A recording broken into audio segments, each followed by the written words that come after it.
one that we will be talking about money. Um, Hmm. so this one, because I know that you always talking about money. And now, Yeah. uh, I love Robert Kiyosaki stuff so much. But so many of our lives, right? Even myself, we have this icky feeling about money. But in my head, I know it's a piece of paper, right, with ink on it, fiat money. But inside, it feel icky because people think that they have to work hard for money, like you said Right. uh, in the early video. And my whole after I found out the law of attraction, I've been fighting it my whole like kind of up to now. I've been fighting it because I don't want to be gated by the time. Like I time is more valuable, as Jim Rohn said. Time is more valuable than money. But for me, I value my time, right? I don't want to give my time to like go to work from bricks and mortars, right? I Right. want to enjoy, like we all do. We want to enjoy the thing that we do. I want to be able to at least enjoy doing what I do, either interview, doing book reviews. But sometimes I feel like for instance, oh, this is not easy to say, but I would say I want to create a course, but I have an icky feeling about the thing that I want to do. Like, because I was yesterday, I was thinking about creating a course, but I was afraid, right, of what people might say or whatever is a scam is in my head. But also because I wanted to create a course so I can help my family out, right? Sure. Uh, and I come from a poor background. I think that's also in my subconscious. Right. Um, yeah, and I that's the thing that we need to. So how can we like get this icky feeling out of like money? Well, I think too, what's important to recognize here is that, as I said before, a lot of our mindset about money does come from the stories we've been told about it. Whether we're supposed to have it, whether it's evil, whether it's something only those people have and we don't have. I've heard the stories since I was really little. I watched my father go and go to work to make cars and often be laid off and have to go out of state and go work over here for a while. And mom had to go to work because we needed more money at certain times. And so I saw it as labor. I saw it as, requirement. I don't remember my mom talking about how amazing of a day she had until she worked this one job when I was older.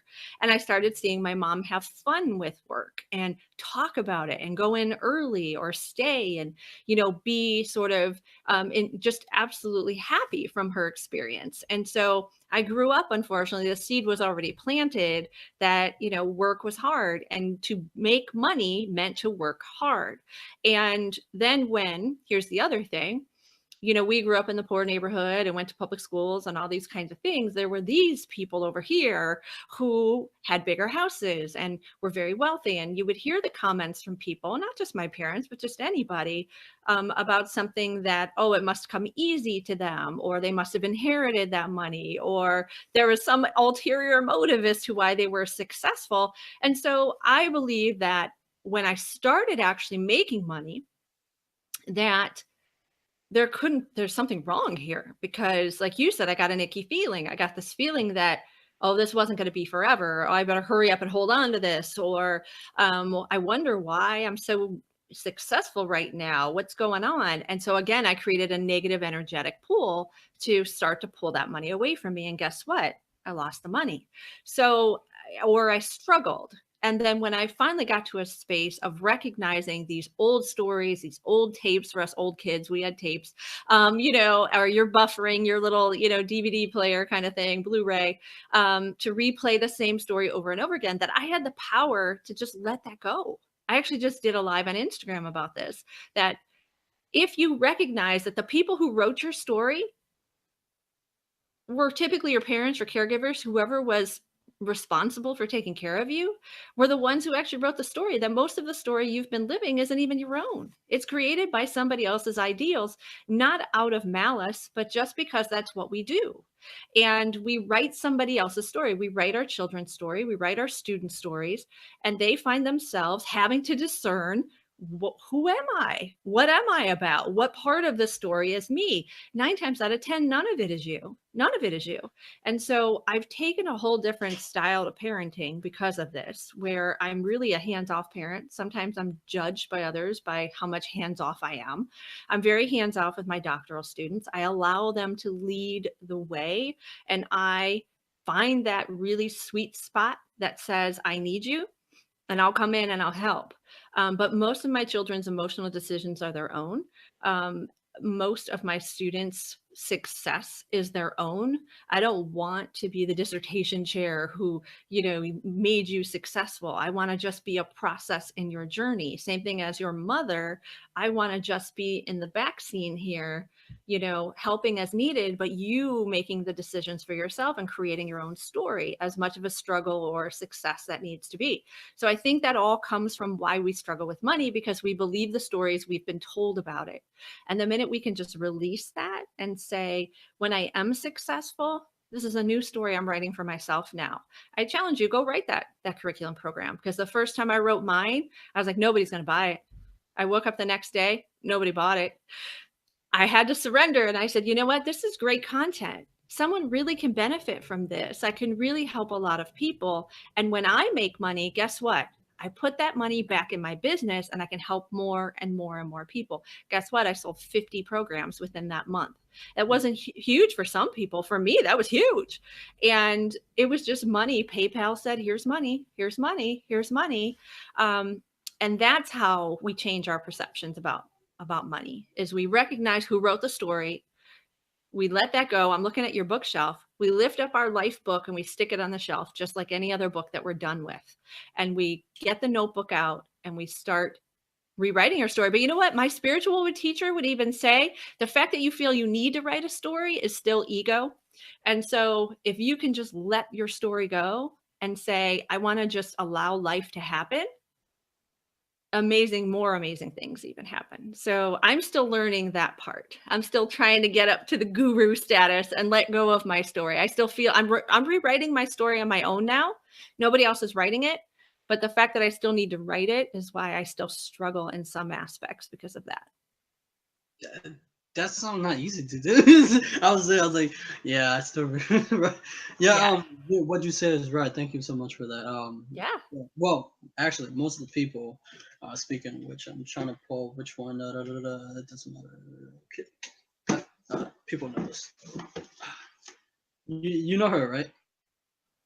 I'm trying to look here. Is that Gabrielle? Yeah. All right. So so what a lot of people do is people would just read the book and put it on the shelf, right? And never read it again. That's the problem. Oh, yeah. Yeah. I know. So, I saw your video where you were talking about that. And yeah, it's so important to, again, discern, because everything Gabrielle says may not resonate with you, and some of it will. And some of it'll challenge you to have to open up and think differently. I remember when I read Untethered Soul for the first time, I was kind of like, what? What is this? And Oprah even said, sometimes you got to go back and reread, and you'll still find pieces that will gravitate into you because of your openness, your ability to allow that. And then other pieces will make you angry and frustrated, which those are the pieces you should pay more attention to, right? Why is this waking me up? Why is this irritating me? And then other things will just fall flat, and that's okay. They're not meant for you, and that's okay. Right. And that's huge. That's really, truly being a scholar at that point, if you need a label, right? As somebody who can take in which makes them uncomfortable, grow from that, accept what is, and leave the rest behind. That's all we can do. Oh no, her stuff is great, but I love her too. Yeah, but no, I would like I would like thinking like the thing is, there are some stuff that not every stuff that are for you, or like they're just, sometimes if they're the author opinion, you can take it in and how it's whatever works, right? Yeah. Well, okay, let me see. We already talked about that. What is your passion in life, and what do you love to do? Oh my goodness. That's a loaded question. I will say my passion in life has always been the same since I have had full consciousness, which would be since I can remember, which would be about 5. Um, I will say that my passion has always been to just to learn all that I can about why people do what they do, why people act the way they do, how do they feel, why do certain people respond in certain ways. But more importantly, my passion has always been to help people align with their authentic selves in a more healthful way so that they can really truly move into their destiny, what it is that they're supposed to be doing. There's so many people out there, and it hurts my heart, who jump on somebody else's path, who try to walk in somebody else's shoes, who become that story that their mom and dad said that they were supposed to be. I'm just thinking to my own self, I have a really dear friend who is getting ready to be arranged in marriage over in another country. And I know this still exists, but I just know in that he's jumping into a life that culturally binds him and says this is who you're supposed to be, and he'll probably make the best of it, and there's nothing we can do about that. But at the same time, for those who aren't in arranged marriages, who have choices and voices, I want them to truly be able to look within themselves and make the best of that and really live in the most healthful way. So that's really what I'm passionate about, and just going on and being the most authentic me that I can be too. Well, thank you so much. Speaking of which, I would tie that in with the as an Asian, it's tough being Asian. I would say sometimes I know that they would say you dishonor my family. Yes. Yep, get out of here. But no, I wouldn't say I would dishonor my Asian culture or I'm Vietnamese. But I dislike. See, I like it for its beauty, right? I love, Yeah. language like Japanese, Korean. I would love to learn it all, right? They have so much beauty to offer, but the thing is, the mindset is they're so traditional. They're stuck in a bypass time that has been gone. Right. And I would watch this video where there was Asian people. There were, I mean, yes, they're top of their game and they're top of their educational, but at the same time, they let their parents control their Yeah. life. Yeah. And but they wanted to be free, and I can see that. I was watch like these Asian people. They would say, "Yeah, I feel so stressed. I have to do this for my parents. I got to do this. You don't have to do anything. You just do you. You don't.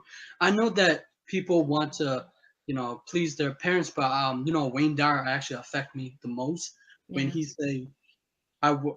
I would watch his video on PBS. It was on YouTube, but it was be on PBS, and he said the your children is not you don't own or something. He said you don't. I don't know. Yeah. It's been a long time. You don't own them. They're yours for the moment, but they have their own life to live, Yeah. right? And that affect me, and it's like you can't control. You have to. That's why I like Bob Proctor. What you're almost like the same as Bob Proctor. You don't make decision for your kid. You let your Yeah. kids make decision or your student, right? I would have so many like sometimes teachers.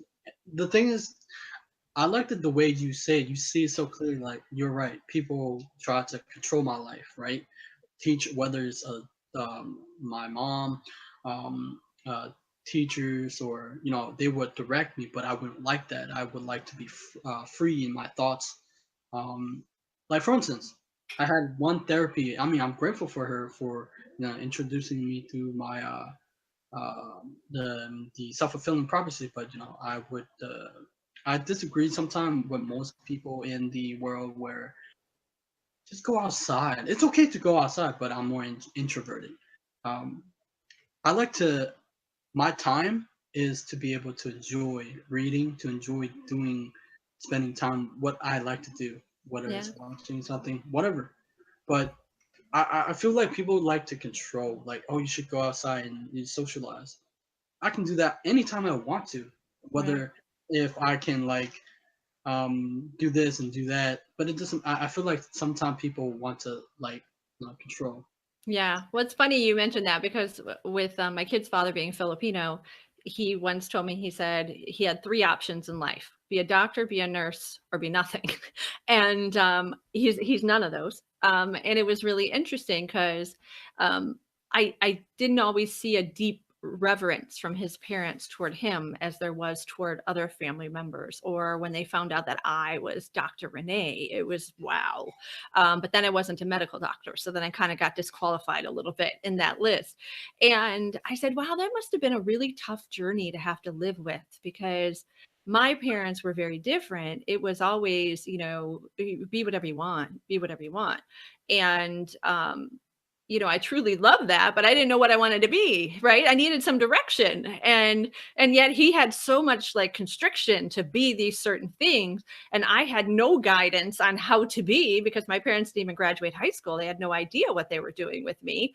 And I think that there has to be a beautiful balance in there of love and support and direction and things like that. But you have to give people options. You have to show them that there's so many things. We have students, college students, who are racking up so much student loan debt that they'll never repay. And so they believe that the only way to get to these careers is through school. And as an academician, I am totally for higher ed. And I believe that it definitely is a beautiful place to be. But there are some individuals who may not recoup that money from going to school. And so you have to rethink that, right? And you have to rethink your path. So I definitely am hands off in a way and allowing people to find their own journey, because what will happen is, if a child jumps into your path because it's what they believe is their path, they're going to either do one of two, let's say one of three things. They're going to find themselves miserable and unfulfilled, and they're going to resent you as a parent for having pushed them there, right? They're going to find themselves miserable and just stay stagnant and just go along believing that that's their story.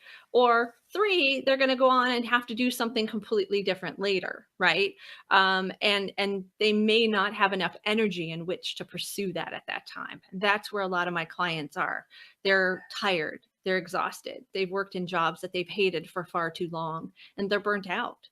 And they don't know how to go about moving forward into something new and something different. Had we left them alone as kids to find their own journey, might they have spent the last 30 years doing something completely different, fulfilling and happy? And we'll never know. We'll never know, because we felt the need to control them and push them into a path because we were worried that if they made their own decisions, it wouldn't be the right one.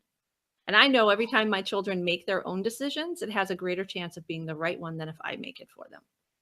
Yeah. Yes, thank you so much. I can feel it. I can hear it. Like I can feel the adults. That's why when people come in the law of attraction, they think about the easy way, right? They think about I know about there's a difference between that, but I'm saying like they've been, like you said, being burned out by, so well, I would say society. It's still, because in a way it's a rule Yeah. in people's mind.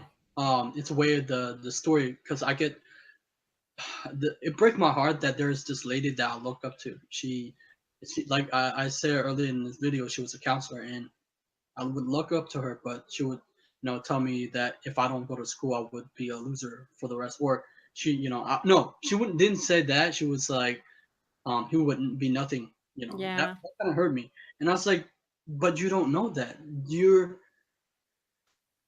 This is how you became successful. But I want to forge my own path. And Right. so many of the adults that you are your clients is I can see it.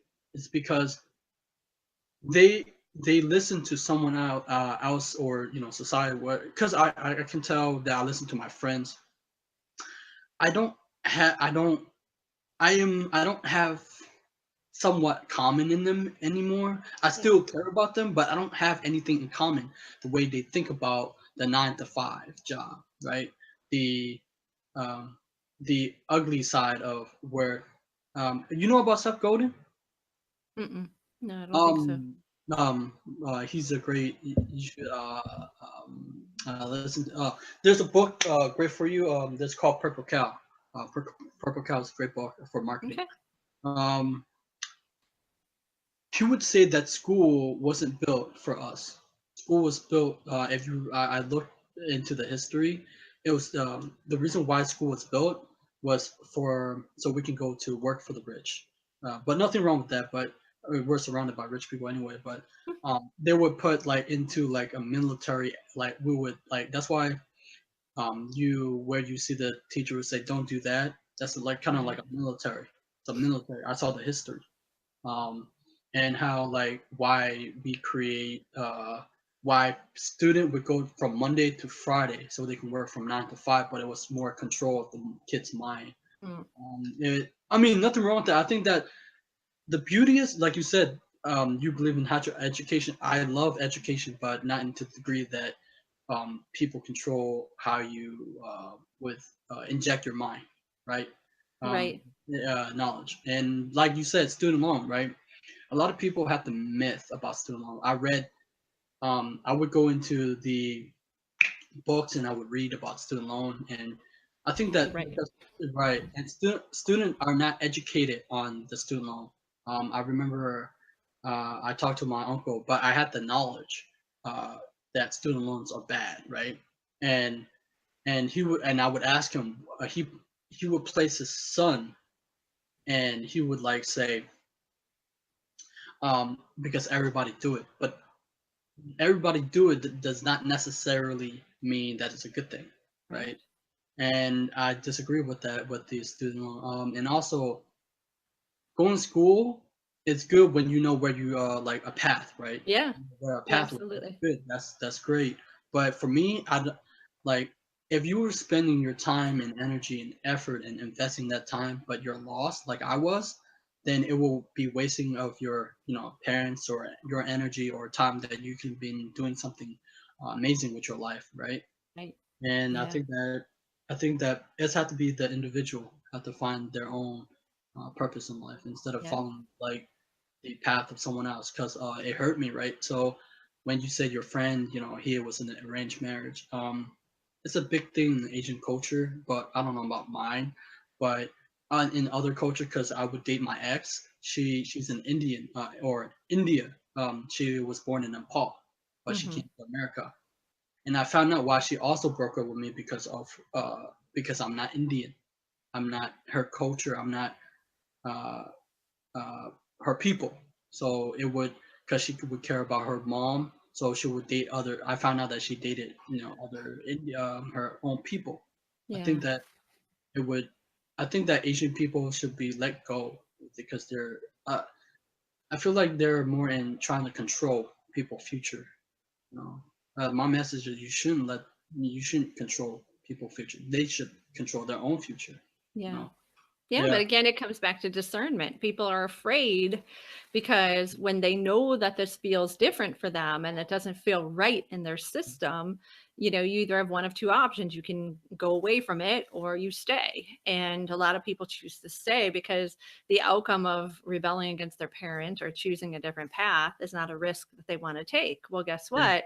That you've now created a ceiling for yourself for success in life because while you might be wealthy based on your marital circumstance or because your parents appreciate the fact that you jumped on their bandwagon, they'll be more likely to invest your life, and so you come to that. But then again, that's not your money, that's not your success, that's not your wealth, that's not your story. And a lot of people aren't willing to take the risk. But as you know, in the law of attraction, it's all about risk. It's all about risk, but it's also about belief and belief that you can and that you are destined and you are deserving of. I totally believe now that I am deserving of all the great things that happen in my life. And my teaching evaluations, as though they've always been great, they're the best they've ever been. I'm the wealthiest I've ever been. I feel the most free with the universe that I've ever been in my life because I finally have discerned and made my own decision of what I'm going to do with my life. So I think your viewers, if that's a takeaway for today, is really start to discern what risks you're willing to take so that you truly live your own authentic life.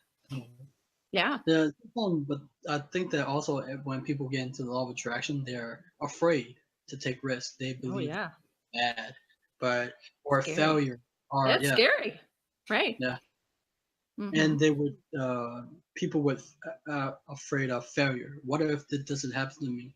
What if people play the thoughts? What if success? Or they're afraid of success. They have a lot of fear. I understand that. I mean, I do too. I have fears, but I mean, like, you either let fear control you or you live your own life, not based on Right. fear. And I have a saying, they always say, well, what if this doesn't work out? And I say, oh, but what if it does? But what if it does? What are you Yes, I gonna do? like that. Yeah. Your mindset is very great. Like I can feel it, I can see it. Wait, do you know Gary Vee? Yeah. Yeah. Yeah. Okay, because I was listening to you, I was like, you were saying rather than, because he was doing a speech or he was talking about, he said I rather, well, he said that I rather you rebel against your parents than have regrets, because you were talking about regrets. Well, that's what he said, but Yeah. uh, because I think that regrets are really heavy, and I can see that in a lot of adults. They have lots of regret that they could have done better, and Yeah. I want they can do better. It's just that they're stuck in um their mindset, right? Yeah. Yeah. And it's not easy to pull them out. That's why one of this question I have for you is a big one that I've been trying to do, but it's not easy because we're saturated by a market of law of attraction. I know that it's out there. They promote a lot of things that I'm against because it's always like my passion would be, I'd be like, no, it's not. It's to inspire you to do something great. So Mhm. over the years, I've seen many people struggle with the law of attraction, and they know it and they study it. Why are they struggling, and how can they use it, law of attraction, effectively? Well, I think it's a lot of what we've talked about Yeah. already. Control, fear, the inability to allow things in their life. It really comes down to your own fortress. It really comes down to the fact that you have created this safety net of yourself. We would much rather stay in what we've always known, even if it's totally toxic and crazy and doesn't work for us or we're not truly happy, but we know it. We know our 9 to 5. We know our life. We know that person will be there or this circumstance will be there, regardless of the quality of the circumstance. It's still stability because it's there. And many people would rather stay in that versus go into something that's completely unknown. And I found myself in my own struggle many times in that circumstance where I would stay for far too long in jobs or relationships or whatever in my young days because it was still stable. It was there. And I don't know what's out here. I have no idea. And it means having to take a risk and believe and change my way of thinking and believing about my potential. And I think that's what happens with a lot of people here and why it doesn't work for them because they try one thing and they say, no, see, it doesn't work. It doesn't work. This airy fairy stuff, it doesn't work. And I said, right, exactly, because you've already created resistance. And so, and then it's like somebody keeps checking their Instagram followers every 5 minutes to see if the number increases. Well, it's not increasing. It's not increasing. Step away from it for 2 weeks. I guarantee you it'll increase.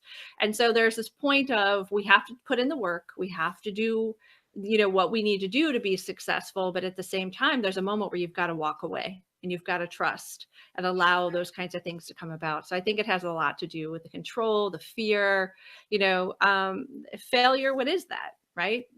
Additional opportunity in which to improve ourselves or total demise and degradation that we're a horrible human being. And those of us who believe the first one, we just continue and go on and improve ourselves and don't beat ourselves up so much that we're not seeing results. Because like you said, it's a process. It's a process, but it'll happen. It definitely will happen. I think it was like Lewis Howes the other day was talking about. It was an 8-year process for him. It's not an 8-minute process. And so you have to allow some time to really kind of see what's supposed to come your way. No, Louis House. He's an amazing person, and I love him. Oh, he's from Ohio. Yeah, he's one of our hometown boys. So we love him here in Ohio. Yeah. Um, I like what you said. Like it's like I never been fired before or been like kicked out. I always like Oh, lucky what I you. but I would no, I would I would like to tell a story because I wanted to actually, quote unquote, I actually want it to happen to me, right? Um, I would use the law of attraction to attract jobs and it would work, but then I got scared of like the job would hold my time, so I kind of quit. Quit. Yeah. Yeah, but there's this job where I wanted to work and I finally like wanted to do that, but then it didn't work out. See, the thing, a lot of people are afraid of mistakes, so he was afraid of mistakes, so I was making lots of mistakes, but I was learning, and I was like, yeah, this is great, I'm making a mistake, and he's like, nah, get out. So what happened was either I can let that, story control me, or I can do something better with my time, Yeah. creating videos or doing book reviews, or because if that didn't happen to me, I wouldn't be able to do interview with people. I think that would jade my time because it Right. would be like a lot of time. And also, what is your definition of winning? Because it seemed like you're not into like the whole people chasing the object thing. What is your definition for My success? definition of winning, Oh yeah, success. winning.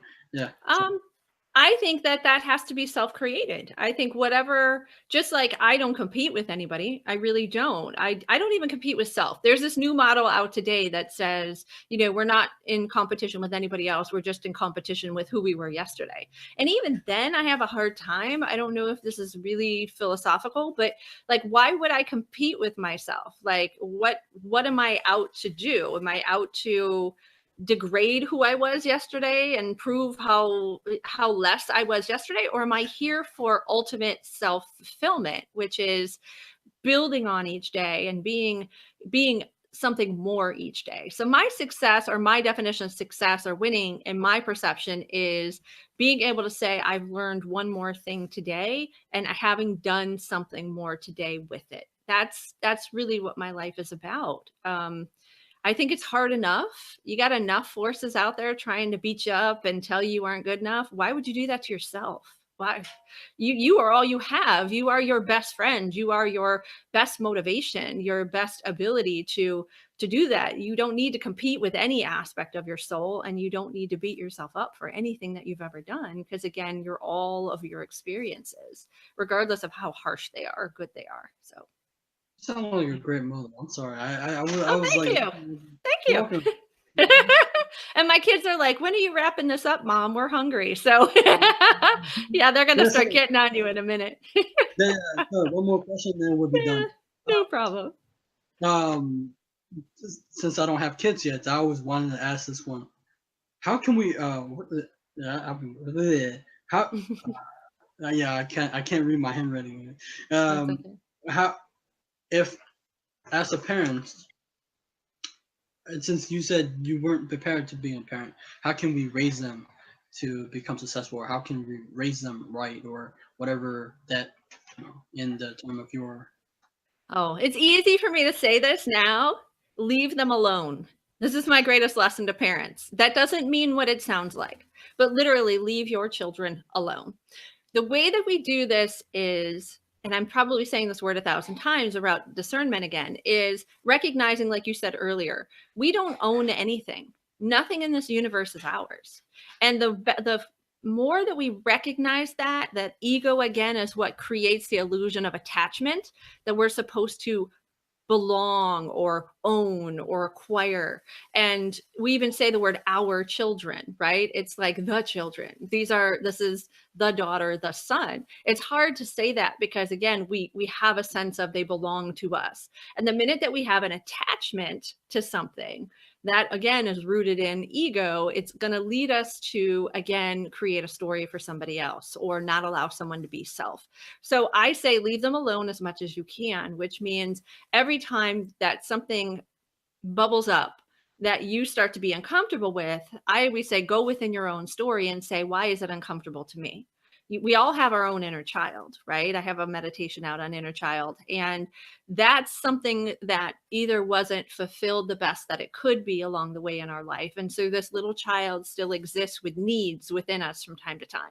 And so as parents, that's when we see the inner child come out at its worst, because it's immediately when our child is unhappy, unfulfilled, needing something, it reminds us, it mirrors within us something that we didn't get for ourselves. And so we immediately go into that over controlling moment that we don't want our children to suffer. We want them to have everything.